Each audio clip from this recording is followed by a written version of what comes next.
ദാമ്പത്യ ജീവിതം എന്നും വിജയപ്രദമായി തീരണമെങ്കിൽ ഭാര്യയും ഭർത്താവും എന്നും എപ്പോഴും ചെയ്യേണ്ട കാര്യം ഷെയറിങ് ആൻഡ് കെയറിങ്.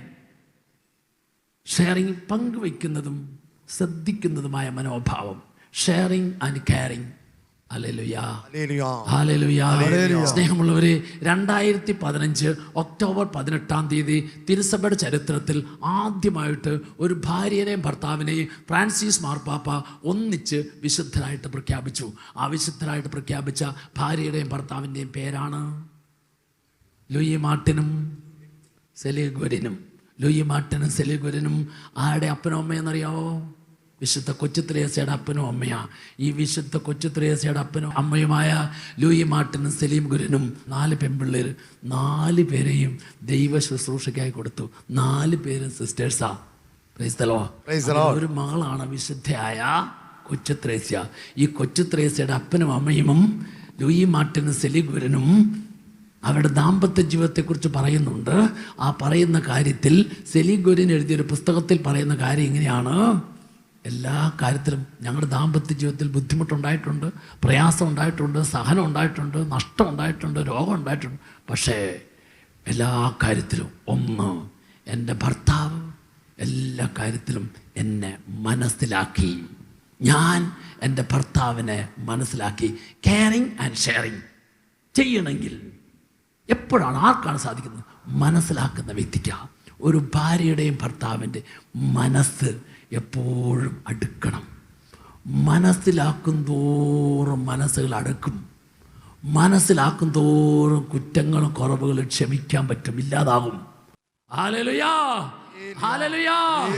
ഞാൻ എൻ്റെ ഭാര്യനെ, ഞാൻ എൻ്റെ ഭർത്താവിനെ കുറ്റങ്ങളും കുറവുകളും പോരായ്മയോടും കൂടി ഞാൻ സ്വീകരിക്കുമ്പോൾ ഈ ഭർത്താവിൻ്റെയും ഭാര്യയുടെയും മനസ്സുകൾ തമ്മിൽ എന്നും അടുക്കും. ഈ ചേർന്നിരിക്കുന്ന മനസ്സിൻ്റെ മുമ്പിൽ ഒരു കാര്യത്തിനും അകറ്റാൻ പറ്റിയല്ല. Praise the Lord. ചേർന്നിരിക്കുന്ന മനസ്സിൻ്റെ മുമ്പിൽ ഒന്നിനും അകറ്റാൻ പറ്റിയല്ല. അപ്പോൾ ഏറ്റവും കൂടുതൽ ഭാര്യയും ഭർത്താവും ഷെയറിങ് ആൻഡ് കെയറിങ്, അതിന് ഏറ്റവും ആവശ്യമായിട്ടുള്ളത് പരസ്പരം മനസ്സിലാക്കുക എന്നുള്ളതാണ്. ഇങ്ങനെ ഷെയർ ചെയ്യുമ്പോൾ, ഇങ്ങനെ കെയർ ചെയ്യുമ്പോൾ അവരുടെ മനസ്സുകൾ തമ്മിൽ കൂടുതൽ കൂടുതൽ അടുക്കും. ഇനി സെലീം ഗുരൻ പറയുന്ന രണ്ടാമത്തെ കാര്യമാണ്, അങ്ങനെ എല്ലാ കാര്യത്തിലും ഞാൻ എൻ്റെ ഭർത്താവിനെ മനസ്സിലാക്കി, എൻ്റെ ഭർത്താവ് എന്നെ മനസ്സിലാക്കി. അങ്ങനെ മനസ്സിലാക്കിയപ്പോണ്ടോ എല്ലാ കാര്യത്തിലും എന്നെ ആശ്വസിപ്പിച്ചു, എനിക്ക് ആശ്വസിപ്പിക്കാൻ സാധിച്ചു. സ്നേഹമുള്ളവരെ, ഏത് ഭാര്യയും ഏത് ഭർത്താവും ഏറ്റവും കൂടുതൽ ആഗ്രഹിക്കുന്ന കാര്യമാണ് എൻ്റെ ഈ നൊമ്പരത്തിൽ വേദന എന്നെ ഒന്ന് ആശ്വസിപ്പിക്കണം. ആശ്വാസത്തിൻ്റെ വാക്ക്, ഈ ആശ്വാസത്തിൻ്റെ വാക്ക് ഓരോന്നും സ്നേഹത്തിൻ്റെ വാക്കാണ്. Praise the Lord. മനസ്സിലാക്കുന്നവർക്കേ ആശ്വസിപ്പിക്കാൻ സാധിക്കുള്ളൂ. ഇനി മൂന്നാമത്തെ കാര്യം പറയുകയാണ്, അങ്ങനെ മനസ്സിലാക്കിയപ്പോൾ ആശ്വസിപ്പിക്കാൻ സാധിച്ചു. അങ്ങനെ ആശ്വസിപ്പിച്ചപ്പോൾ ഞാനും എൻ്റെ ഭർത്താവും തമ്മിലുള്ള സ്നേഹം ആഴപ്പെട്ടു. സ്നേഹം ആഴപ്പെടുന്നതിന് വേണ്ടി, സ്നേഹം ആഴപ്പെടുന്നതിന് വേണ്ടി സഹായിക്കുന്ന 2 ഉപാധികളാണ് മനസ്സിലാക്കുക, ആശ്വസിപ്പിക്കുക. Hallelujah, hallelujah. അതുകൊണ്ട് ഒരു ഭർത്താവ് എന്ത് മനസ്സിലാക്കണം എന്നറിയാവോ? ഒരു ഭർത്താവ് മനസ്സിലാക്കേണ്ടത്, എൻ്റെ ഭാര്യയ്ക്ക് എന്നിൽ അവൾ അറിയാത്തതൊന്നും ഉണ്ടാകരുത് എന്ന് പറഞ്ഞാൽ, സ്നേഹമുള്ളവരെ, ഈ ലോകത്തിൽ ഒരു സ്ത്രീയും പുരുഷനും, ഒരു ഭാര്യയും ഭർത്താവും ഒരു മറയുമില്ലാതെ ശരീരത്തെ പൂർണ്ണമായിട്ടും തുറന്നു കൊടുക്കുന്നത് ഒരേ ഒരു വ്യക്തിയുടെ മുമ്പിൽ, ഭാര്യയുടെ മുമ്പിൽ, ഭർത്താവിൻ്റെ മുമ്പിൽ. ശരീരം പൂർണ്ണമായിട്ട് തുറന്നു കൊടുക്കുന്ന ബന്ധമാണെങ്കിൽ അതേപോലെ മനസ്സും പൂർണ്ണമായിട്ടും തുറന്നു കൊടുക്കുന്ന ബന്ധം ഭാര്യ ഭർത്തൃബന്ധമാണ്. ഈ ഭാര്യ ഭർത്തൃബന്ധത്തിൽ പൂർണ്ണമായിട്ടും മനസ്സിനെ മറയില്ലാതെ തുറന്നു കൊടുത്താൽ, മറയില്ലാതെ മനസ്സിനെ തുറന്നു കൊടുക്കുന്ന ഭാര്യയുടെയും ഭർത്താവിൻ്റെയും മുമ്പിൽ എന്നും പരസ്പരം മനസ്സിലാക്കും. Hallelujah, hallelujah, hallelujah. അങ്ങനെ മനസ്സിലാക്കും തോറും മനസ്സുകൾ അടുത്ത് ആ ദാമ്പത്യ ജീവിതം എന്നും വിജയപ്രദമായി തീരും. Praise the Lord. സ്നേഹമുള്ളവരെ, ഇന്ന് ഈ തുറവിക്ക്, ഈ ശ്രദ്ധയ്ക്ക് തടസ്സപ്പെടുത്തുന്ന ഏറ്റവും പ്രധാനപ്പെട്ട ഒരു വില്ലനായി ഭാര്യ ഭർത്തൃബന്ധത്തിൽ കളിക്കുന്ന ഒരു സാധനത്തിൻ്റെ പേരാണ്, അറിയാമോ? Mobile phone. ഹല്ലേലൂയ. ഇതിങ്ങനെ വന്നതോടുകൂടിയുണ്ടല്ലോ, ഭാര്യയ്ക്ക് ഭർത്താവിനെ കേൾക്കാൻ, ഭർത്താവിന് ഭാര്യയെ കേൾക്കാൻ സമയമില്ല. പിന്നെ എന്തിനാ സമയം? തോണ്ടാനാണ് സമയം. ഹല്ലേലൂയ. എന്നോട് നിങ്ങൾ ദേഷ്യം തോന്നരുത്. അതുകൊണ്ട് നിങ്ങൾ ഈ ഒരാഴ്ച മൊബൈൽ ഫോൺ ഓഫാക്കിയിട്ട് ഇവിടെ ഇരുന്ന് കഴിഞ്ഞപ്പോൾ എന്തെങ്കിലും കുഴപ്പം വന്നോ? വീട്ടിൽ എന്തെങ്കിലും അപകടം സംഭവിച്ചോ? ഒരു അപകടം സംഭവിച്ചില്ല. എന്തെങ്കിലും അപകടമോ പ്രശ്നമോ ഉണ്ടാകുമായിരുന്നെങ്കിൽ എന്തു ചെയ്തേനെ? ഇവിടുന്ന് ഒരു ഫോൺ വിളി വന്നാലേ, ഇവിടുന്ന് ഒരു അനൗൺസ്മെൻറ്റ് തന്നേനെ. എന്നറിയോ? ഇന്ന പേര് ഇന്ന സ്ഥലത്തുള്ള ആള് റിസപ്ഷൻ ഓഫീസിൽ ചെല്ലണം വന്നേനെ. ഹല്ലേലൂയ. വന്നില്ലല്ലോ. എന്താ കാര്യം? നിന്റെ മൊബൈൽ ഫോൺ ഒരാഴ്ച അവിടെ സ്വിച്ച് ഓഫ് ചെയ്തിട്ട് ഒരു കുഴപ്പവും സംഭവിച്ചില്ല. ഹല്ലേലൂയ. ഇങ്ങനെ ഓരോ ദിവസവും ഏറ്റവും ചുരുങ്ങിയത് മാറ്റി വെച്ചാ പോരാ, സൈലന്റിൽ ഇട്ടാ പോരാ. നീ എന്ത് ചെയ്യണം എന്നറിയോ? ഈ മൊബൈൽ ഫോണിനൊന്ന് ഓഫ് ചെയ്തിട്ട്, ഇനി അത്രയും പറ്റിയില്ലെങ്കിലും ഒന്ന് സൈലന്റ് മാറ്റി വെക്കണം. ഇരുന്ന് രണ്ടുപേരും സംസാരിക്കുന്ന ആ ബലിപീഠമുണ്ടല്ലോ, ആ അൾത്താരയുണ്ടല്ലോ, ആ അൾത്താരയിലും ബലിപീഠത്തിലും ഇതിനെ ഒന്ന് കയറ്റാതെ ഒരു ദിവസം ഒരു 2 മണിക്കൂറെങ്കിലും, ഇനി നീ ഭയങ്കര ജോലിക്കാരനാണ്, തിരക്കാണ്, ഒരു രക്ഷയിലും 1 മണിക്കൂറെങ്കിലും ഓരോ ദിവസവും ഈ ഭാര്യനെ ഒന്ന് കേൾക്കാൻ. നീ അവൾ പറയുന്ന കാര്യത്തിൽ നിന്ന് മുഴുവൻ ഉത്തരം കണ്ടുപിടിച്ച് കൊടുക്കേണ്ട കാര്യമില്ല, പ്രശ്നത്തെ മുഴുവൻ പരിഹരിച്ച് കൊടുക്കേണ്ട കാര്യമില്ല. നീ ചുമ്മാ ഇരുന്ന് ആ മുഖത്ത് നോക്കി സന്തോഷത്തോടെ ഒന്ന് കേട്ടോണ്ട് ഇടയ്ക്കിടയ്ക്ക് ഒരു മൂളിച്ച നടത്തിയാൽ മതി. അപ്പോൾ അവൾ പൂർണ്ണമായിട്ട് സംതൃപ്തിയാകുന്ന മാത്രമല്ല, നാളെ നിനക്ക് ഇവളെ കൊണ്ട് എന്ത് വേണം ചെയ്യിക്കാൻ പറ്റും. ഹല്ലേലൂയ. അതുപോലെ നിന്റെ ഭർത്താവിനെ നീ അല്പമൊക്കെ ഇച്ചിരി ഉണ്ടാക്കിയാണെങ്കിലും അയാളുടെ കഴിവിനെയും കാര്യത്തേക്ക് ഒന്ന് എടുത്തു പറഞ്ഞിട്ട് ഒന്ന് വാക്കുകൊണ്ട് ഒന്ന് ബഹുമാനിക്കുക, ഒന്ന് പ്രവൃത്തി കൊണ്ടൊന്ന് ബഹുമാനിക്കുക. ഭർത്താവ് ആഗ്രഹിക്കുന്ന ഏറ്റവും വലിയ കാര്യമാണ് എന്താണെന്നറിയാമോ? എൻ്റെ ഭാര്യ എന്നെ ബഹുമാനിക്കണം. അതുകൊണ്ട് കർത്താവിൻ്റെ വചനം പറയുന്നത് ഇങ്ങനെയാണ്. എഫേസ്യ ലേഖനം 5-ാം അധ്യായത്തിൻ്റെ 33-ാം തിരുവചനം അവസാനിക്കുന്നത് എങ്ങനെയാണ്? ഭാര്യയാകട്ടെ ഭർത്താവിനെ ബഹുമാനിക്കുകയും വേണം. ഹല്ലേലൂയ. അതുകൊണ്ട് എല്ലാ ദിവസവും ചുരുങ്ങിയത് 1 മണിക്കൂറെങ്കിലും ഈ പിള്ളേരെയൊക്കെ ഒന്ന് മാറ്റി നിർത്തി അവരെയൊക്കെ കേട്ടോ.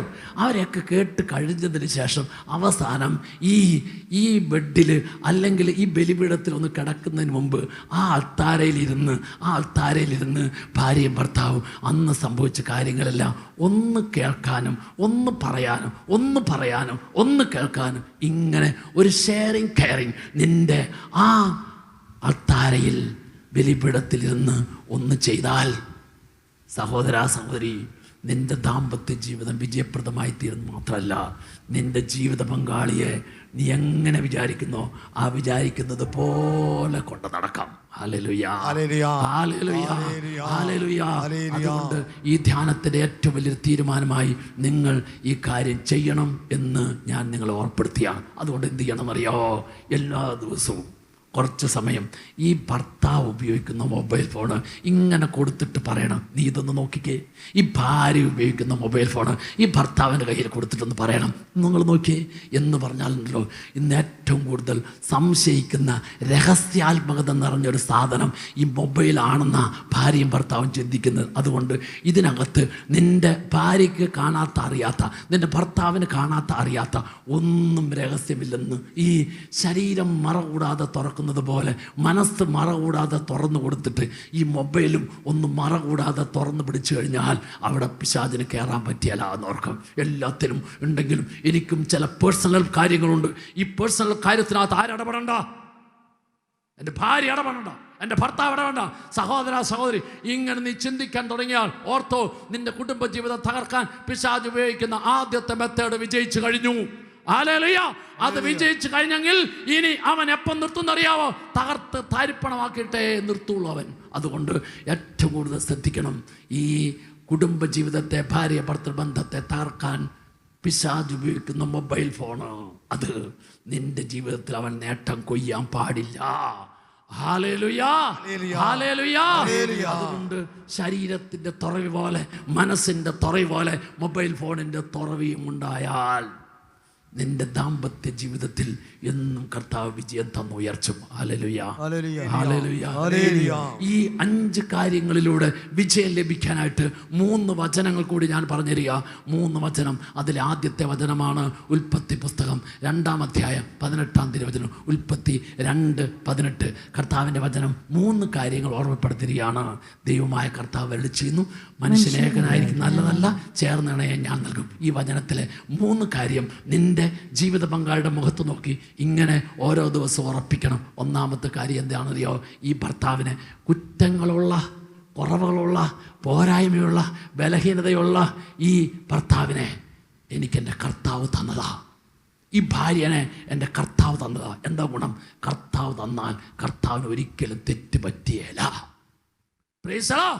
തെറ്റ് പറ്റാത്ത കർത്താവ്, ഈ കുറവും പോരായ്മയും, ഈ സ്നേഹിക്കാത്ത, അംഗീകരിക്കാത്ത, നല്ല വാക്ക് പറയാത്ത ഈ ഭാര്യനെ, ഈ ഭർത്താവിനെ എനിക്ക് എൻ്റെ കർത്താവ് തന്നതാ.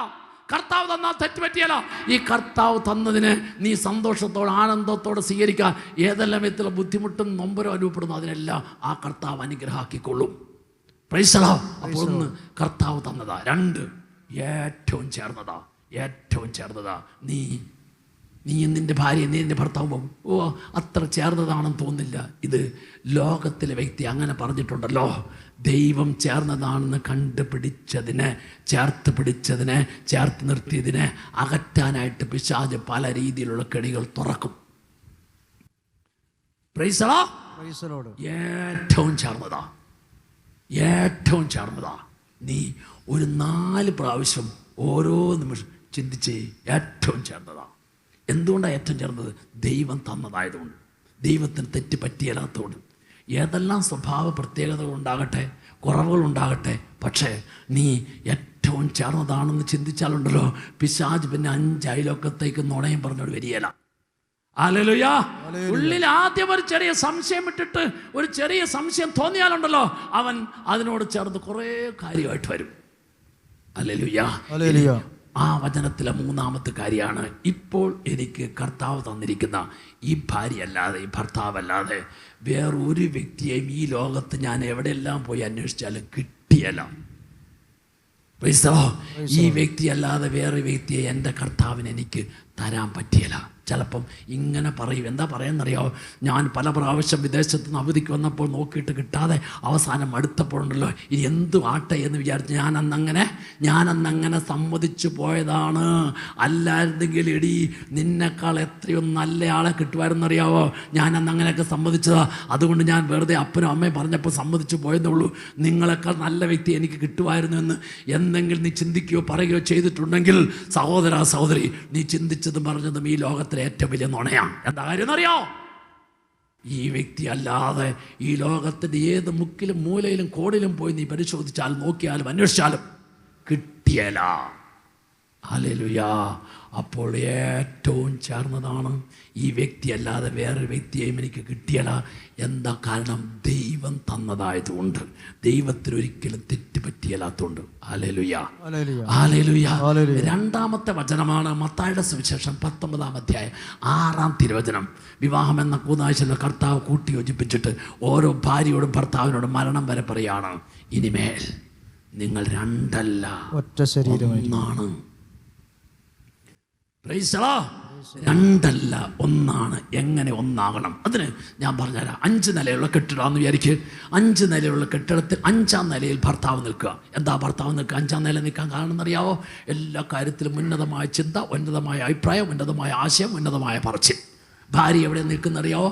5 നിലയുള്ള കെട്ടിടത്തിൻ്റെ 1-ാം നിലയിൽ നിൽക്കുക. അതായത് ഭർത്താവിനെ പോലെ ഉന്നതമായ ആശയമില്ല, അഭിപ്രായമില്ല, കാര്യമില്ല. ഈ താഴെ എനിക്കുള്ളൂ. എന്നിട്ട് 5-ാം നിലയിൽ നിൽക്കുന്ന ഭർത്താവ് ഭാര്യ 1-ാം നിലയിൽ നിൽക്കുന്ന ഭാര്യയിലേക്ക് നോക്കിയിട്ട് പറയാ, എടി എത്ര നാളായി നിപ്പ് തുടങ്ങിയിട്ട്, നീ എന്നെപ്പോലെ കയറി വാ എന്ന് പറഞ്ഞിട്ട് 5-ാം നിലയിലേക്ക് 1-ാം നിലയിലേക്ക് ഭാര്യ കയറുന്നുണ്ടോ എന്ന് നോക്കി നിൽക്കുന്നതല്ല ഭർത്താവ്. അങ്ങനെ ആയിരിക്കരുത് ഭർത്താവ്. ഈ 1-ാം നിലയിൽ നിൽക്കുന്ന ഭാര്യ 5-ാം നിലയിൽ നിൽക്കുന്ന ഭർത്താവിലേക്ക് നോക്കിയിട്ട്, എത്ര നാളായി മനുഷ്യ ആ നിപ്പ് തുടങ്ങിയിട്ട്, അവിടെ നിൽക്കുകയുള്ളൂ, ഞാൻ കയറി വരുന്നു വിചാരിക്കേണ്ട, അതുകൊണ്ട് നിങ്ങൾ ഇറങ്ങി വാ എന്ന് ചിന്തിച്ചിട്ട് ഇറങ്ങി വരുന്നുണ്ടോ എന്ന് നോക്കുന്ന മനോഭാവം ആയിരിക്കരുത് ഭാര്യയുടെ മനോഭാവം. പിന്നെയോ ഒന്നാം നിലയിൽ നിൽക്കുന്ന ഭാര്യ 5ാം നിലയിൽ നിൽക്കുന്ന ഭർത്താവിലേക്ക് നോക്കിയിട്ട് ഇങ്ങനെ ചിന്തിക്കണം, ഞാൻ ഈ 1ാം നിലയിൽ നിൽക്കേണ്ടവളല്ല, എനിക്കെൻ്റെ ഭർത്താവിനെ നേടണം, എനിക്കെൻ്റെ ഭർത്താവിനെ നേടണം എന്ന് ചിന്തിച്ചിട്ടുണ്ടല്ലോ. ഈ ഭാര്യ 1ാം നിലയിൽ നിന്ന് 2ാം നിലയിലേക്ക് കയറി, 2ാം നിലയിൽ നിന്ന് 3ാം നിലയിലേക്ക് കയറി. അപ്പോൾ ഭർത്താവ് എന്ത് ചെയ്തു? ഭർത്താവ് 5ാം നിലയിൽ നോക്കാൻ തുടങ്ങി. ഈ 5ാം നിലയിൽ നിൽക്കേണ്ടവനല്ല ഞാൻ, 1ാം നിലയിൽ നിൽക്കുന്ന എൻ്റെ ഭാര്യനെ എനിക്ക് നേടണം. അതുകൊണ്ട് എന്ത് ചെയ്തു? ആ ഭർത്താവ് 5ാം നിലയിൽ നിന്ന് 4ാം നിലയിലേക്ക് വന്നു, 4ാം നിലയിൽ നിന്ന് 3ാം നിലയിലേക്ക് വന്നു. ഭാര്യ നിൽക്കുന്ന നിലയേതാ? മനസ്സിലായില്ലേ? Praise the Lord. അപ്പോൾ കയറാനും ഇറങ്ങാനും, പരസ്പരം ചേർന്ന് നിൽക്കാനും ചേർത്ത് പിടിക്കാനും, ചേർന്ന് നിൽക്കാനും ചേർത്ത് പിടിക്കാനും കാണുന്ന മനോഭാവമാണ് ഭാര്യ ഭർത്തൃ ബന്ധത്തിലെ മനോഭാവം. ഈ മനോഭാവമുള്ളവരെ കർത്താവ് വിജയത്തിലേക്ക് ഉയർത്തിക്കൊണ്ടിരിക്കും. ആ ഭാര്യ ഭർത്തൃബന്ധം ഒരിക്കലും തകരാൻ കൂട്ടിയോജിപ്പിച്ച കർത്താവ് അനുവദിക്കുകയില്ല. ഹല്ലേലൂയ. അതിന് 3ാമത്തെ വചനം കർത്താവ് എടുത്ത് കാണിക്കുന്ന ഒരു മാതൃകയുണ്ട്. സ്നേഹമുള്ളവരെ, ഉൽപ്പത്തി മുതൽ വെളിപാട് വരെ നമ്മൾ ബൈബിൾ വായിച്ചു കഴിഞ്ഞാൽ മാതൃകാപരമായിട്ട് കുടുംബജീവൻ നയിക്കുന്ന അനേകം ദമ്പതിമാരെ നമുക്ക് കാണാൻ പറ്റും. എന്നാൽ ആ ദമ്പതിമാരെ കാണിച്ചിട്ട് ഒരു ഭാര്യയോടും ഭർത്താവിനെ കണ്ടുപഠിക്ക് എന്ന് ദൈവത്തിൻ്റെ വചനം പറയുന്നില്ല. ദൈവത്തിൻ്റെ വചനം കണ്ടുപഠിക്കാനായിട്ട് പറയുന്ന മാതൃക ഏതാണെന്നറിയാവോ? ആ മാതൃകയാണ് യേശുക്രിസ്തുവും സഭയും തമ്മിലുള്ള ബന്ധത്തിൻ്റെ മാതൃക. ആ മാതൃകയാണ് എഫേസ്യ ലേഖനം 5-ാം അധ്യായം 22 മുതൽ 33 വരെയുള്ള വചനത്തിൽ എടുത്തു കാണിക്കുകയാണ്. യേശു തൻ്റെ സഭയാകുന്ന മണവാട്ടിക്ക് വേണ്ടി അവസാനത്തുള്ളി രക്തം പോലും കൊടുത്ത് ഇല്ലാതായതുപോലെ ഓരോ ഭാര്യയും ഭർത്താവിന് വേണ്ടി, ഭർത്താവ് ഭാര്യയ്ക്ക് വേണ്ടി ഈശോ ചെയ്തതുപോലെ അവസാനത്തുള്ളി രക്തം പോലും കൊടുത്ത് വളർത്തണം. ഹല്ലേലൂയ. ഭാര്യ ഭർത്താവിന്, ഭർത്താവ് ഭാര്യയ്ക്ക് എന്തോരം കൊടുക്കണം? ഈശോ കൊടുത്തത്രയും കൊടുക്കണം. ഈശോ എന്തോരം കൊടുത്തു? അവസാനത്തുള്ളി രക്തം പോലും കൊടുത്തപ്പോഴോ കുറയുകയല്ല ചെയ്തത്, വളരുകയാണ് ചെയ്തത്. അതുകൊണ്ട് എന്ത് ചെയ്യണം? ഭാര്യമാരെ, നിങ്ങൾ കർത്താവിനോടെന്ന വണ്ണം, കർത്താവിനോടെന്ന പോലെ നീ നിൻ്റെ ഭർത്താവിൻ്റെ മുമ്പിൽ എളിമപ്പെടണം, ചെറുതാകാൻ തയ്യാറാകണം. 33ാമത്തെ വചനം അവസാനിക്കുന്നു, ബഹുമാനിക്കണം. ഹല്ലേലൂയ. ഭർത്താവിനോട് പറയണം, ഭർത്താക്കന്മാരെ സ്വന്തം ശരീരത്തെ എന്നവണ്ണം ഭാര്യയെ സ്നേഹിക്കണം. എങ്ങനെ? ഈശോ തൻ്റെ മണവാട്ടിയായ സഭയെ സ്നേഹിച്ചതുപോലെ നീ സ്നേഹിക്കണം. എന്താ കാര്യം? നീ നിൻ്റെ ഭാര്യയുടെ തലയാണ്, ശിരസാണ്. ഭർത്താവ് ഭാര്യയുടെ ശിരസാണ് എന്ന് പറഞ്ഞാൽ ഈ തലയായിട്ട് നിന്ന് കഴിഞ്ഞാൽ ഒരു ബന്ധവുമില്ല. എന്ത് ചെയ്യണം? ഈ തല ഉടലിനോട് കഴുത്തിൽ ചേർന്ന് നിൽക്കണം. ചേർന്ന് നിന്നാലേ ഈ തല കൊടുക്കുന്ന ഓരോ കാര്യവും, കൽപ്പനയും, ഓരോ നിർദ്ദേശവും താഴേക്കുള്ള അവയവങ്ങളെല്ലാം അതുപോലെ ചെയ്യുള്ളൂ. അപ്പോൾ തലയുടെ പണി ചേർന്ന് നിൽക്കുക, ചേർത്ത് പിടിക്കുക. എങ്കിലേ ഈ തലയ്ക്ക് തലയുടെ പണിയെടുക്കാൻ പറ്റുള്ളൂ. ഹല്ലേലൂയ. ഭർത്താവ് ഭാര്യനെ ചേർത്ത് പിടിക്കണം, ചേർന്ന് നിൽക്കണം. ഭാര്യയും ഭർത്താവും ചേർന്ന് നിൽക്കുന്ന മനോഭാവം, അത് യേശുക്രിസ്തുവും സഭയും തമ്മിലുള്ള ബന്ധത്തിൻ്റെ മാതൃക പോലെ ആയിരിക്കണം എന്ന് കർത്താവിൻ്റെ വചനം പറഞ്ഞു തരികയാണ്. Praise the Lord.